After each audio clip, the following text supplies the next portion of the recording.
এই রেসিপিটার জন্য আমি বেগুনটাকে গোল গোল করে কেটে নিয়েছি। আপনারা চাইলে লম্বা লম্বা করে কেটে নিতে পারেন। দিয়ে দিয়েছি পরিমাণ মতো নুন আর হলুদ, মেখে রেখে দেবো কিছুক্ষণ রেখে দেওয়ার পরে এর ওপরে আমি খানিকটা 1 চামচ মতো চালের গুঁড়ো মেখে নিচ্ছি, তাতে তেলটা কম টানবে। এবার কড়াতে তেল দিয়ে বেগুনগুলোকে ভেজে নেব। খুব বেশি ভাজার দরকার নেই, মোটামুটি যেন একটু নরম হয়ে যায় এবং দুপাশে যেন একটু কালার হয়ে যায় সেরমভাবে ভেজে নেব। এবার দেখুন আমি 1 কাপ দই নিয়েছি, খানিক জল ঝরিয়েই নিয়েছি। 2 চামচ জিরে আর ধনে বাটা ওর মধ্যে ভালো করে মিক্স করে নিয়েছি।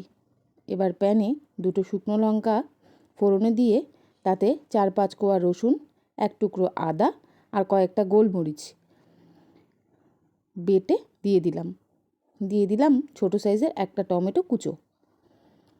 দিয়ে দেবো পরিমাণ মতো নুন, 1 চামচ চিনি, হলুদ গুঁড়ো, একটু ভালো করে এবার কষিয়ে নেব। টমেটোটাও খানিক গলে গলেই আসবে। দিয়ে দেব কাশ্মীরি লঙ্কার গুঁড়ো 1/2 চামচ মতো। এবার এটাকেও ভালো করে তেল ছাড়া পর্যন্ত কষিয়ে নেব। দেখুন কষানো হয়ে গেছে। এবার দিয়ে দেব দইয়ের মিশ্রণটা। এবার এটা দিয়েও ভালো করে কষবো। পুরো কাজটাই কিন্তু হবে মিডিয়াম আঁচে। ভালো করে কষে নেব। তেল ছাড়া ছাড়া ভাব হয়ে গেলে তারপর দিয়ে দেব কয়েকটা কাঁচা লঙ্কা ভেঙে ভেঙে।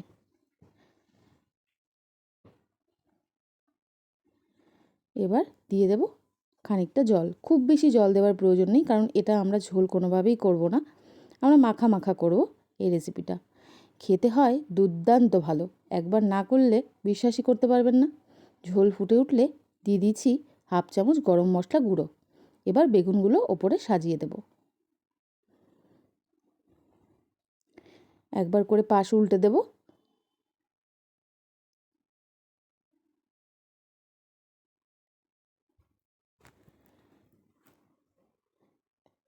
রুটি দিয়ে খান বা ভাত দিয়ে, যা দিয়েই খাবেন লাগবে কিন্তু অনবদ্য।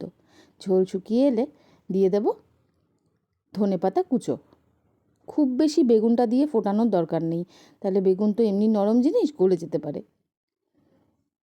ব্যাস, এবার নামিয়ে পরিবেশন করব ওপরে খানিকটা ধনেপাতা ছিটিয়ে। এত ভালো হয়েছিল খেতে, কি বলবো, অসাধারণ হয় এই দই বেগুন কিন্তু।